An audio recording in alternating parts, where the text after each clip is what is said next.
आज ना आपको मैं टेंस कराता हूं। टेंस की सबसे पहले हम देते हैं इंट्रोडक्शन। टेंस तीन तरह के होते हैं। There are three types of tenses. सबसे पहले प्रेजेंट, जिसको हम वर्तमान काल कह देते हैं। दूसरा होता है पास्ट, जिसको हम भूतकाल कह देते हैं। तीसरा होता है फ्यूचर, जिसको हम भविष्य काल कह देते हैं। सभी के चार प्रकार होते हैं। ईच वन हैज फोर सब टाइप्स। ठीक है, इंडेफिनिट, कंटिन्यूअस, परफेक्ट और परफेक्ट कंटिन्यूअस। डन। सबसे पहले हम बात करते हैं पास्ट, प्रेजेंट, फ्यूचर, ऐसे चलेंगे।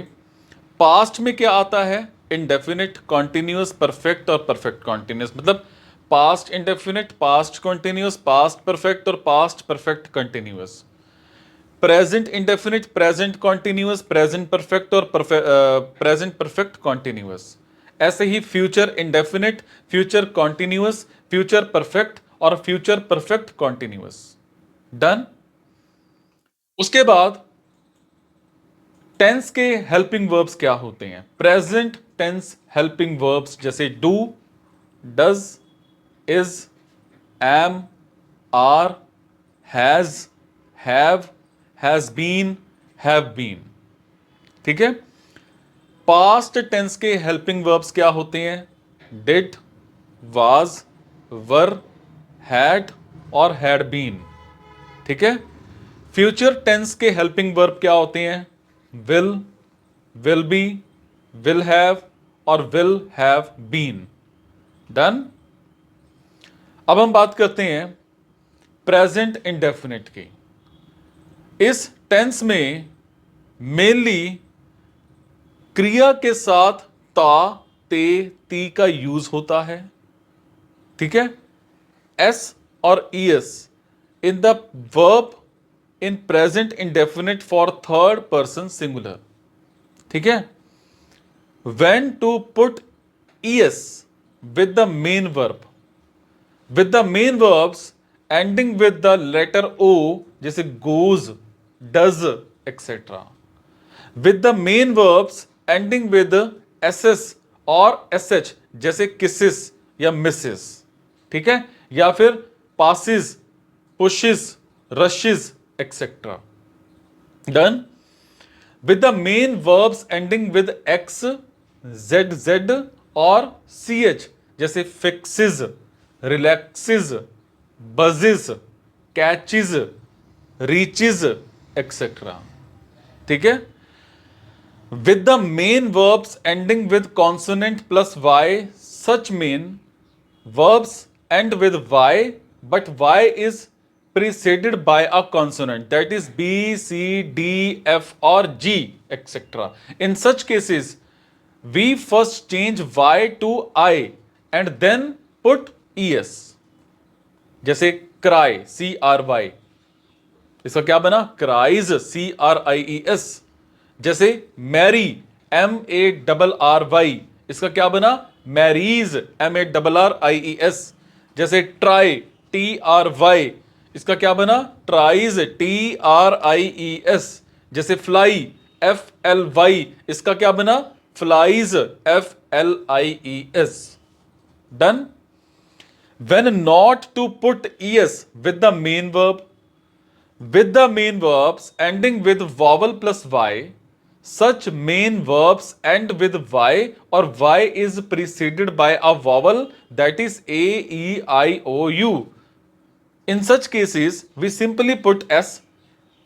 says, SAY, इसका क्या बना? says, SAYS। जैसे प्ले, PLAY, इसका क्या बना? plays, PLAYS। ठीक है। अफर्मेटिव क्या रूल है इसका? सब्जेक्ट प्लस वर्ब की फर्स्ट फॉर्म प्लस एस या फिर ES if third person singular subject plus object. अब जैसे आपको मैं स्क्रीन पर बताता हूं, एफर्मेटिव है AFFIRMATIVE।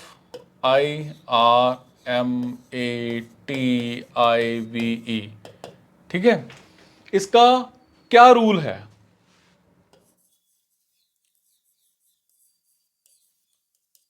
इसका रूल है सब्जेक्ट प्लस वर्ब की first form,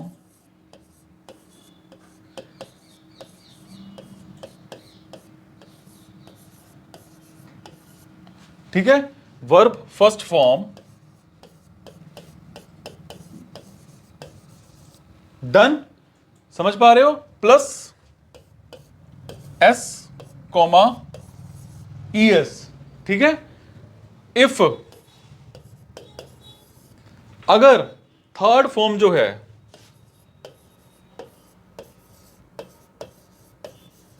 if third form, ठीक है, सिंगुलर सब्जेक्ट,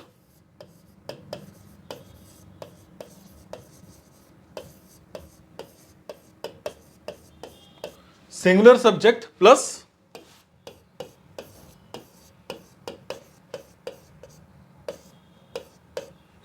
ऑब्जेक्ट, ठीक है। फॉर एग्जाम्पल, राम घूमने जाता है, Ram goes for a walk, है ना।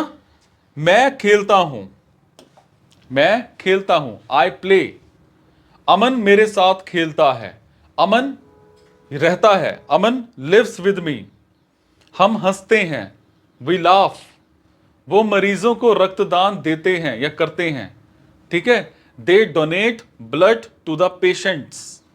रमेश सुबह 5 बजे उठ जाता है, Ramesh gets up at 5 o'clock in the morning. वो दिन भर मूवी देखता है, he watches the movie all day. वो मुझे पसंद करते हैं, दे लाइक मी। मैं अपने दोस्तों के साथ स्कूल जाता हूं, I go to school with my friends, ठीक है।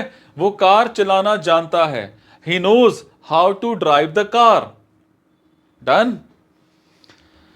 फिर हम बात करते हैं नेगेटिव की। रूल क्या है इसका, सब्जेक्ट प्लस डज या फिर डू प्लस नॉट, डज या डू प्लस नॉट लगेगा, प्लस वर्ब की फर्स्ट फॉर्म प्लस ऑब्जेक्ट जो है आपका वो लगेगा।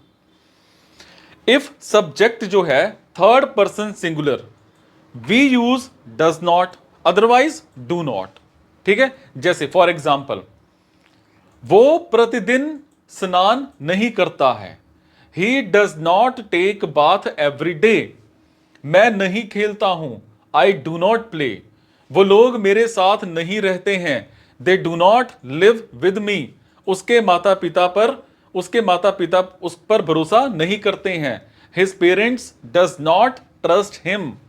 अंकल मुझसे नहीं मिलते हैं, uncle does not meet me. वो अंग्रेजी नहीं बोलता है, he does not speak English. तुम मुझे फोन नहीं करते हो, you do not call me. वो मेरी टीम में नहीं खेलते हैं, they do not play in my team. Ram रोज सुबह टहलता है, राम वॉक्स डेली इन द मॉर्निंग, ठीक है। अब बात करते हैं इंटेरोगेटिव की, क्या रूल है इसका, विद फैमिली प्लस डज या फिर do plus subject plus verb की फर्स्ट फॉर्म प्लस ऑब्जेक्ट लगेगा, ठीक है। फॉर एग्जाम्पल, तुम कहां रहते हो, वेयर डू यू लिव। क्या बादल हवा में तैरते हैं, does the clouds float in the air. क्या वो स्टेज पर नाचते हैं, डज नाचता है या does he dance on the stage. Aman तुम्हारे साथ क्यों रहता है, why does Aman live with you. क्या तुम इस बारे में सोचते हो, do you think about it. क्या वो रोज घर पर पढ़ता है, does he study at home daily. तुम कहां रहते हो, वेयर डू यू लिव। वो आजकल क्या करता है, what does he do now a days. तुम घर पर कब पढ़ते हो, when do you study at home, ठीक है। नेगेटिव इंटेरोगेटिव क्या है इसका, इसका रूल होता है WH फैमिली, है ना, प्लस डज लग जाए, डू लग जाए, plus subject plus not plus verb की फर्स्ट फॉर्म प्लस ऑब्जेक्ट, ठीक है। एग्जाम्पल बताता हूं, क्या आसमान में सितारे नहीं चमकते हैं, do the stars not shine in the sky. Pankaj तुम्हारे साथ क्यों नहीं पढ़ता, why does Pankaj not study with you. तुम कौन सा खेल नहीं खेलते, which game do you not play. Mummy उसे क्यों नहीं डांटती, why does mom not scold him या फिर हर, ठीक है। क्या तुम उसे आजकल फोन नहीं करते, do you not call him nowadays, क्या रेखा स्कूल नहीं जाती है? Does Rekha not go to school? Rakesh गांव क्यों नहीं जाता है? Why does Rakesh not go to village? ठीक है। Where to start with auxiliary और WH family for interrogative sentences. जब इंटेरोगेटिव या फिर नेगेटिव इंटेरोगेटिव सेंटेंस मतलब क्या से स्टार्ट होता है तो हम उसे ऑक्सिलरी वर्ब से स्टार्ट करते हैं। ठीक है। जब सेंटेंस क्या से स्टार्ट नहीं होता और क्या या कोई WH फैमिली मतलब वर्ड सेंटेंस के बीच में आता है तो हम उसे WH फैमिली मतलब वर्ड से स्टार्ट करते हैं। ठीक है। ये था हमारा सारा आज का। कोई भी आपको डाउट है आप मेरे से कमेंट में पूछ सकते हो। कोई भी इंफॉर्मेशन चाहते हो आप मेरे से कमेंट के जरिए इंफॉर्मेशन हासिल कर सकते हो। आपको किस तरह का डाउट है मेरे से पूछ सकते हैं।